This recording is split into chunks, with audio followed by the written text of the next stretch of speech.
Hello everybody, ito po ang inyong lingkod, Yuritech at your service. Ang gagawin naman po natin na ngayon, mga boss, ay itong iPad 7th Gen na bigla na lang daw nawala ng power habang ginagamit ng may-ari. Hindi naman daw lowbat nung mga oras ng kanyang ginagamit ang iPad. Sinubukan pa raw niyang i-turn on at i-charge.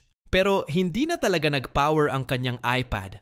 Kaya nag-decide na siyang dalhin sa mga cellphone repair shop. At sa dinami-dami ng paggawaan, ay tayo pa ang kanyang napili. Kaya super thankful po ako dahil malaking factor ang inyong mga recommendation. Kaya pinagkakatiwalaan po ako ng mga taong di natin kakilala.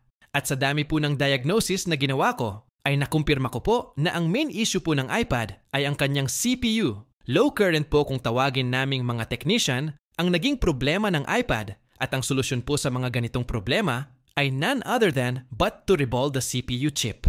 Ang low current sa mga iPad 7th Gen ay very common issue sa unit na ito at ang kadalasang dahilan ay ang kanyang mahinang CPU. Pero bakit nga ba mahina ang CPU ng mga iPad 7th Gen?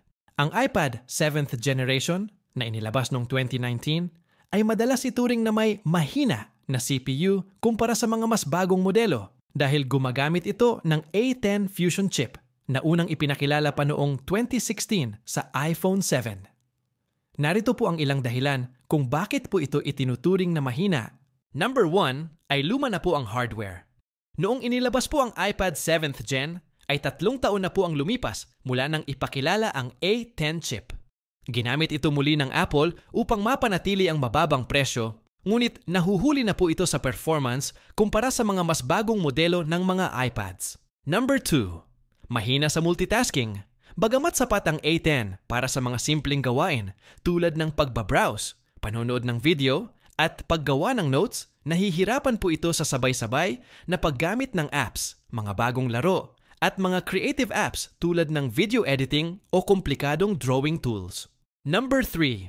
Hindi gaanong future-proof. Dahil luma na ang chip, mas maaga itong titigil sa pagtanggap ng iPadOS updates kumpara sa mas bagong mga device. Mas mabilis din pong babagal ang performance nito sa mga bagong apps at software updates. At ang number 4 ay malakas ang kompetisyon. Mas bago at mas mabibilis ang mga bagong iPad tulad ng 8th Gen pataas na gumagamit ng mas makapangyarihang chips tulad ng A12. At iba pa, kaya mas ramdam ang pagiging mabagal ng 7th Gen sa paghahambing. Gayunpaman, gumagana pa rin ito ng maayos para sa mga simpleng gamit, lalo na sa edukasyon o magagaan na trabaho. Ang sumatotal po ay ang main reason kaya mahina ang CPU ng mga iPad 7th Gen ay dahil sa may katandaan na rin po ito. May posibilidad rin na pagdating ng panahon ay ang susunod naman na mapapansin natin na tila mahina ang CPU ay ang mga A11 chips pataas. Marahil ang iilan po sa inyo ay nagtataka kung bakit ni-restore ko pa ang iPad. Samantalang ni-reball ko lang naman ang CPU, siguro ang iba po sa inyo ay iniisip na kapag i-reball pala ang CPU ay dapat din i-restore. The fact is, hindi na po kailangang i-restore ang iPad. Kung ni-reball ang CPU, hindi rin po mabubura ang mga files sa iPad kung i-reball ang CPU. Ang nangyari po kasi dito sa ginagawa kong iPad, kaya ko po ni-restore, ay dahil bumigay na po ang CPU chip. Kaya ang ginawa ko po ay pinalitan ko ng CPU na galing sa iPhone 7. Kapag po kasi nagpalit po tayo ng CPU, ay obligado po tayong i-restore ito at ang disadvantage po ng gagawin nating pagre-restore ay mabubura po ang lahat ng files sa iPad. At kung mapapansin din po ninyo na pagkatapos ko pong ma-restore ang iPad ay binabypass ko naman ito.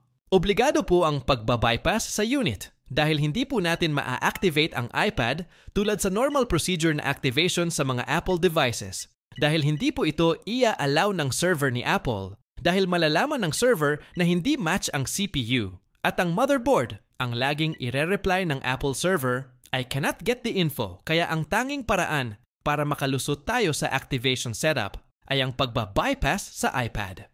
Hindi ko na po ipapaliwanag dito ng detalyado kung papaano po mag-bypass ng iCloud locked na iPad dahil meron na po akong detalyadong video sa kung papaano ang step-by-step na procedure sa pagbabypass ng iPad. Pwede nyo pong balikan ang video kong yun kung gusto nyo pong matutunan ang tamang paraan sa pagbabypass ng ganitong modelo.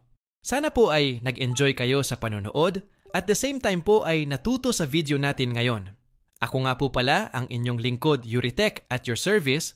Antabayanan po ninyo ang mga susunod ko pa pong video na bukod sa kaaya-ayang panoorin ay kapupulutan pa po ng kaalaman. At para lagi po kayong updated sa mga susunod ko pang video, ay huwag niyo pong kalimutang i-follow ang ating Facebook page at YouTube channel.